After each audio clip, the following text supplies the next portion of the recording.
good, ladies and gents? Welcome to the MKO Pugilism Boxing channel, where we talk all things boxing. Remember to like, subscribe, hit the bell notification, put it on all. You get notified straight away as soon as we drop new content on the channel.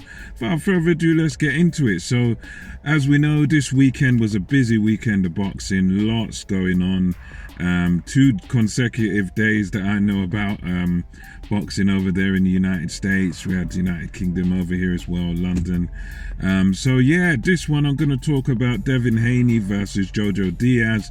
Overall, this was a pretty decent fight by Devin Haney. He just sort of outboxed Jojo Diaz for the most part. He was able to use a very good right hand to the body, and that was sort of his signature punch, I'd say, throughout this fight. Good jab, used a very good jab. What I thought he done well was he really sort of utilized his attributes. He used that those long levers, long arms of his. You know, Haney is one of those guys, not that tall, but I'd say for the sort of weight he fights at, this the lightweight limit, yeah, he's a pretty tallish fighter. I'm not sure exactly how tall. I don't know. Looks about, I don't know, 5'8", 5'9", you know, somewhere thereabouts. Could be a bit shorter, but yeah, he definitely used his size very well. Good straight shots by him. You know, just a jab was very good off of him, and throughout the fight, that was what he was doing. Good straight shots. Diaz, for his part, he was kind of struggling, couldn't really get into a rhythm in the fight, struggled to really land anything too cleanly. He did have little pockets of success here and there, but for the most part with this fight, it was pretty much mostly Devin Haney. You know, he just, you know, just sort of boxed well, and it was good textbook stuff. Just jabs, right hands, and you know, he done well at, as I said before, sort of varying up the right hand, you know, landed it to the body very consistently. I mean, in some ways, that some of these shots, it was, you know, the right hand was, in a way, it was a little bit predictable. You could kind of see it coming, but for Jojo Diaz's part, he just couldn't adapt to it, couldn't adjust to it.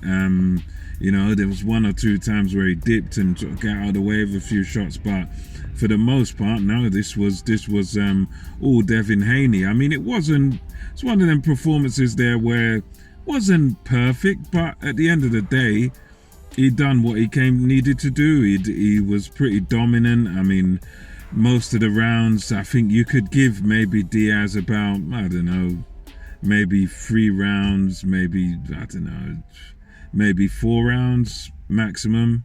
But you can't really give him much more than that, because he was just being outboxed all day long, sort of thing, you know. So you can't really give him much, because he just wasn't able to impose himself. I mean, he needed to sort of get close up to Haney, you know, he needed to attack the body and that sort of stuff, but he just wasn't able to do any of that. Haney was, you know, you got to give him credit there, because he was able to pretty much keep Jojo Diaz at bay for 12 rounds. So although some people say, he should have stopped Diaz, he should have done this, should have done that, at the end of the day, if he you know, basically shut Diaz out and outboxed him and was able to pretty much do what he wanted, you know, it was one of them where not 100% dominant, but it was very imposing, and it was, you could argue it was dominant, because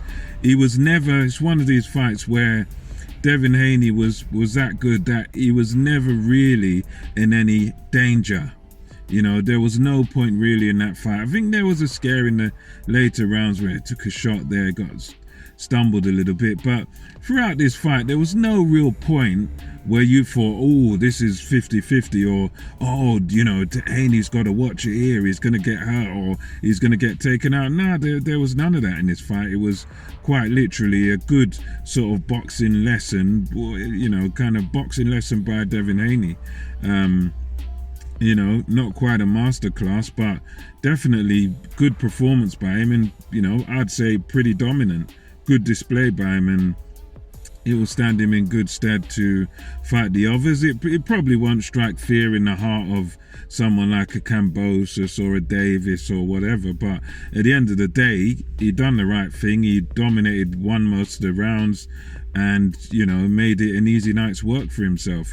Just a straightforward victory for him. So yeah, hats off to Devin Haney. He won this fight, unanimous decision over 12 rounds. Good performance, completely outboxed and outfoxed Jojo Diaz, he's no disgrace, but Devin Haney just showed he's a little bit of a level above, and yeah, good performance by him. And let me know what you think in the comment section. Let me know who you might like Devin Haney to fight next. For me personally, I'd love to see him. I think it needs to be against one of these guys now. Lopez, Kambosos, probably I'd like to see Kambosos next for Devin Haney, just because if you get Kambosos versus Haney, then you've got the undisputed fight. So for me, if you're asking me, that's the fight I'd like to see. Haney Kambosos, because undisputed is brilliant, and whenever we get the opportunity to have it, I want to take it. So for me, that's what I'd like to see, Haney Kambosos. But let me know what you think. Let me know what you thought of Haney's performance. And until next time, it's MKO Pugilism, over and out.